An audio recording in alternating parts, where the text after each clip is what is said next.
रामकृष्ण हरे.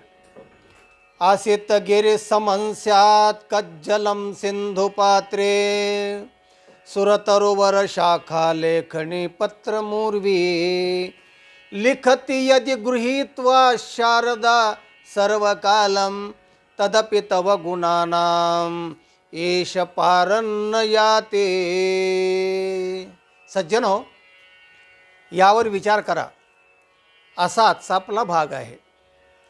स्वामी रामतीर्थ अमेरिकेतल्या प्रवासामध्ये होते. बऱ्याच दिवस त्यांचा तिथे मुक्काम होता. वेदांतामध्ये ते निष्णात होते. इतरही त्यांना सांगोपांग ज्ञान होतं. ज्यांना वेदांत नीट कळतो ना, त्यांना व्यवहारही नीट कळतो. कारण वेदांत कळण्यासाठी मायेचं संपूर्ण ज्ञान व्हावं लागतं. आणि माया म्हणजे मिथ्या आणि ब्रह्म म्हणजे सत्य. म्हणजे ब्रह्म सत्यम जगन्मिथ्या जीवो ब्रह्मैव नापरहा असा वेदांताचा सिद्धांत आहे. त्यामुळे त्याला जीवाचं ज्ञान असतं, जीवाच्या सुखदुःखाचं ज्ञान असतं, जगाचं ज्ञान असतं. म्हणजे जगत कार्य जे आहे याची जी मूळ माया आहे त्या मायेचं ज्ञान असतं. आणि मग ब्रह्म म्हणजे काय, ते सत चित आनंद स्वरूप आहे आणि ते या सगळ्यांच्या वेगळं असतं. असा जो वेदांताचा सिद्धांत आहे तो अभ्यासल्यानंतर माणसाला इतरही व्यावहारिक ज्ञान परिपूर्ण होतं. आणि अशांनाच श्रोत्रिय, ब्रह्मनिष्ठ आणि दयाळू असं म्हणतात. हे तिन्ही पदं त्यांच्याकडे होती. म्हणजे ते श्रोत्रिय होते, सगळ्या ज्ञानाचं सांगोपांग त्यांना आकलन होतं. श्रोत्रिय, ब्रह्मनिष्ठ, ते संसारी होते, ते सगळं ठीक आहे. पण नंतर संन्यास घेतल्यावर त्यांनी हा सगळं सोडून दिलं. आणि म्हणून ब्रह्मचर्य याचा अर्थ असा होतो की ब्रह्मचारी नव्हे, ब्रह्माचं यथार्थ ज्ञान असणारे श्रोत्रिय, ब्रह्मनिष्ठ म्हणजे ब्रह्मनी निष्ठा, ब्रह्मावर पूर्णपणे निष्ठा, सिद्धांतावर निष्ठा, त्याला म्हणतात ब्रह्मनिष्ठ. काही लोक ब्रह्मनिष्ठ या शब्दाचा अर्थ ब्रह्मचारी असा करू शकतात. आणि दयाळू होते. लोकांना ते ज्ञान सांगत असत, त्यांच्या समस्या सोडवित असत, म्हणजे समुपदेशन करत असत. तेव्हा त्यांची कीर्ती वाऱ्या हाती माप चाले सज्जनाचे, असं जिकडे तिकडे कीर्ती पसरली की स्वामी व्यावहारिकसुद्धा प्रश्न नीट समजून सांगतात हो. आणि माणसाला सरळ मार्ग दिसतो, त्याचं दुःख कमी होतं, अशी त्यांची कीर्ती पसरली. आणि नंतर एक अमेरिकन विधवा महिला त्यांच्याकडे आली. आल्यानंतर त्याने आपला नमस्कार केला आणि स्वामी म्हटले, मी विधवा आहे, मला 3 मुलं होती, पण ते अकस्मात असं एका पाठीमागे एक मेले आणि त्यामुळे मी आता निराधार आहे. मला कोणी आता आश्रय नाही आहे आणि माझं जीवन आता पुढचं कसं जाणार, मला काही आधार नाही आहे. तेव्हा माझं हे दुःख सहन करण्यासाठी किंवा पुढचं भावी जीवन माझं जरा सुसह्य होण्यासाठी मी काय करावं. कारण आपण ज्ञानी आहात, विद्वान आहात आणि सगळ्या गोष्टी आपणाला कळतात. तुमचं अनुमान वगैरे, तुम्ही वेदांती असल्यामुळे सगळं तुम्हाला कळतं. तेव्हा रामतीर्थ म्हणाले, बाई ठीक आहे, तुझ्या डोळ्यात पाणी आलेलं आहे, तुला मला कळते तुझी अवस्था काय आहे ती, पण तुला मी उपाय सांगतो. पण तुला जरा तुझं मन मोठं करायला हवं आणि ते ज्ञानाने आणि संतानावर निष्ठा ठेवल्यावर ते मोठं होतं. ते म्हणले, हो बाबा, माझी तुमच्यावर निष्ठा आहे, तुम्ही सांगाल ना ते मी करील, मी माझं मन मोठं करील. मग म्हटलं ना, संतांचे पायी हा माझा विश्वास, सर्व भावे दास झालो त्यांचा, संत म्हणतात. तेव्हा संतांच्या पायावर विश्वास असणारी ती महिला होती. ती म्हणली, बाबा तुम्ही काय म्हणाल ते मी करील, पण मला कसं जगता येईल ते जरा मला सांगा, कारण मी आत्ता फार दुःखात आहे. स्वामी म्हणाले, ठीक आहे, तू उद्या ये, तुला मी उपाय सांगतो. पण बाकीचं मी सांगितलं लक्षात आहे ना, तुला माझं ऐकावं लागेल, मन मोठं करावं लागेल. उपाय रामबाण सांगतो. झालं. ती महिला गेली आणि दुसऱ्या दिवशी ती महिला येणार त्याच्या अगोदर स्वामी एका निग्रो बाईकडे गेले आणि अतिशय गरीब बाई, तिचे विश्व दारिद्र्य, 12 गाड्या दारिद्र्य म्हणतात तसं दारिद्र्य, आणि तिला 10 मुलं होती.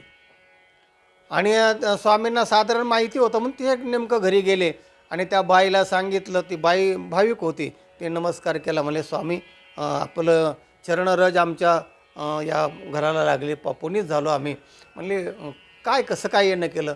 म्हणले माझं एक महत्त्वाचं काम आहे आणि तू करशील ना? हो स्वामी, तुम्ही सांगाल ते करील. हां, अगदी जीव संतांच्या पायावर दिला तरी मी मागे पाहणार नाही, अशी मी भाविक बाई आहे. म्हणले हे बघ, हे 10 मुलं जे तुझी आहेत ना, त्यातला शेवटचा मुलगा, धाकटा मुलगा तू मला दे आणि मी त्याला चांगल्या पद्धतीने सांभाळील, संस्कार करील, त्याचं भवितव्य सगळं माझ्याकडं जबाबदारी, त्याचा योगक्षेम मी वाहील.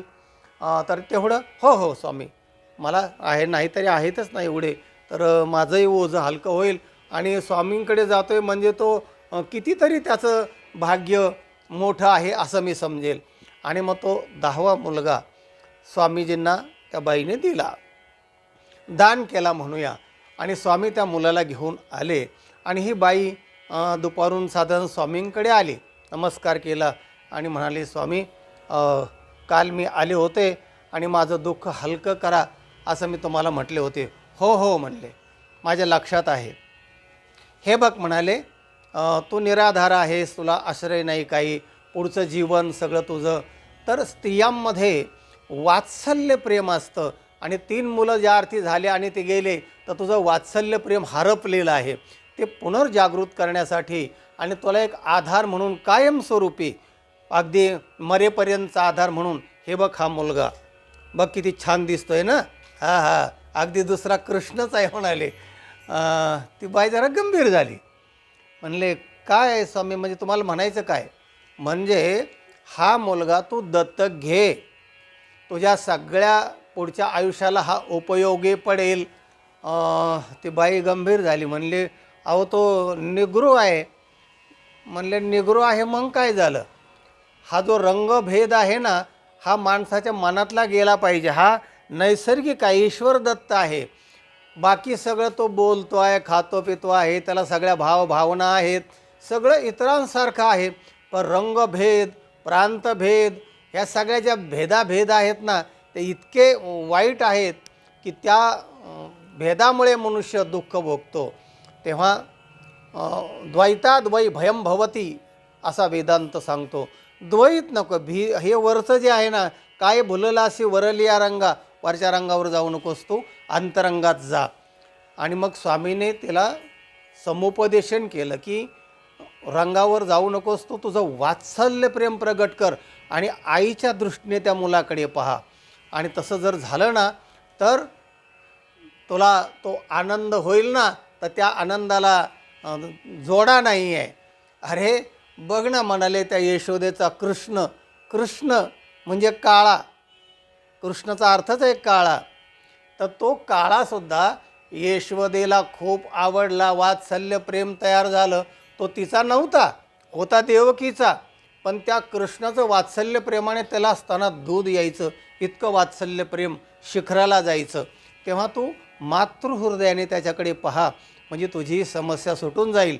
ती गंभीरतेने ऐकत होती आणि हळूहळू तिचा विवेक जागा झाला आणि मग तिच्या मनाला मनोमन पटलं तो विषय. आणि स्वामीजींनीसुद्धा सांगितलं की असं असं करतो. आणि तेच संतांनी सांगितलं, विष्णुमय जग वैष्णवांचा धर्म, भेद भ्रम अमंगळ, भेद भ्रम अमंगळ, भेद भ्रम अमंगळ. हे सगळंच विष्णुमय जग आहे. तेव्हा वरच्या रंगाला किंवा वरच्या भेदाभेदाकडे जाऊ नका. ऐका जी तुम्ही भक्त भागवत कराल ते हित सत्य करा, आपल्या सत्यहिताकडे जायचं आहे. तेव्हा काळा गोरा हा जो भेद आहे ना, तो मनातून काढून टाका. वर्णभेद, जातीभेद, भाषाभेद, प्रांतभेद, इतके भेद आहेत ना की माणसं त्याच्यामध्येच अडकतात. जरा जागरूक व्हा, विचार करा आणि त्याप्रमाणे स्वीकार करत चाला. गरज आहे ना, मग तो स्वीकार करा. एक कृष्णाबद्दल जे काव्य आहे ना ते आता आठवल्याशिवाय राहत नाही. तर कृष्ण म्हणजे काळा आणि गोरा हा जो भेदाभेद त्या बाईच्या डोक्यामध्ये बसला होता ना, त्यावेळेला असं एक काव्य आहे बघा.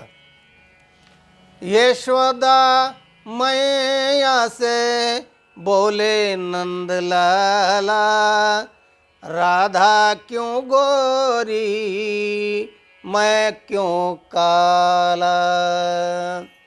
यशोदा मैया से बोले नंदलाला, यशोदा मैया से नंदलाला बोलता है, बोल रहा है कि पूछे नंदलाला, राधा क्यों गोरी, राधा कशी काय गोरी आहे, मैं क्यों काला. तो काला असून सुद्धा यशोदेला आवडला, त्या राधेला आवडला, हजारो स्त्रियांना नंतर आवडला, द्वारकेचा राजा झाला, सगळ्या भक्तांना आवडला, कृष्णं वंदे जगद्गुरुम असा तो झाला. असा भगवंतसुद्धा काळा असू शकतो. तेव्हा काळा गोरा हा जो भाग आहे, आपला विठोबासुद्धा पांडुरंगसुद्धा काळा आहे. आणि त्याच्यामध्ये इतकं मोहक रूप सगळ्यांना की लाखो लाखो नव्हे 20 लाखाच्या पुढे यात्रा भरते. आणि सगळ्या महाराष्ट्रामध्ये जिथे जिथे देवस्थान आहेत पांडुरंगाचे तिथे गच्च यात्रा आषाढीला भरते. म्हणजे काळ्याचपणाने मी सांगतो आहे. तेव्हा काळ्या गोऱ्याच्या ह्याच्या विषयात अडकू नका, त्याचे गुण पहा, अंतराकडे जा आणि ज्ञानचक्षुने पाहायचं शिका, असा या व्हिडिओचा तात्पर्य अर्थ आहे. व्हिडिओचा यावर विचार करा असा हा भाग आहे. तेव्हा विचार करण्यासाठी हा मुद्दाम व्हिडिओ केलेला आहे. आणि महान संत महान वेदांती यांचं उदाहरण आपल्याला दिलेलं आहे. तर याच्यातून नक्कीच बोध होईल. बोध घेणारे घेणारच आहेत आणि बोध घेतला तरच आपलं जीवन आनंदमय मंगलमय होईल. असे बोधपर जे दृष्टांत, बोधपर कथा, बोधपर संतांचे वचनं, यामुळे माणसाचं हृदय ना हेलावून जातं. मनुष्य विकास अंतकरणाचा होतो. हे विश्वची माझे घर, ऐशी मती जयाचे स्थिर, किंबहुना चराचर आपणाचे जहाला, असं तो हळूहळू मोठा होतो. जसं त्या स्वामींनी सांगितलं, बाई तुझं मन मोठं कर. मने मोठं करता येतं, संकुचित ठेवू नका. भेदाभेद थोडासा बाजूला सारा आणि विवेकाने आपण पुढे वाट चाला, असा या व्हिडिओचा तात्पर्य अर्थ आहे. सज्जन हो, हा व्हिडिओ इतरांना पाठवा, लाईक करा आणि ज्यांनी चॅनलला सबस्क्राईब केलेलं नाही त्यांनी जरूर सबस्क्राईब करा आणि ज्ञानाचा आनंद घ्या. ज्ञान वाटा, नाही ज्ञानेन सदृशम पवित्रमिह विद्यते असं म्हटलेलं आहे. रामकृष्ण हरी.